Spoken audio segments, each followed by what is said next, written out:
मुसलमानों के 72 फिरके हैं। 72 फिरकों में जब कोई हिंदू मुसलमान बनता है तो उसको कौन सा फिरका दिया जाए या कौन सा फिरका पहनाया जाए? आपका सवाल है।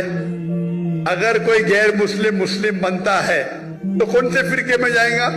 वो मुसलमान बनेगा। कुरान की कई आयतें कौला इन्ननी मिनल मुस्लिमीन, कहो कि मैं मुस्लिम हूँ।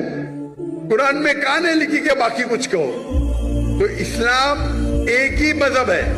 अगर कोई गैर मुस्लिम अपनी मजहब को तब्दील करेगा, हम कहेंगे उसे इस्लाम में दाखिल हो। अपने आप को क्या बोलो? मुसलमान, मुस्लिम, फुल स्टॉप।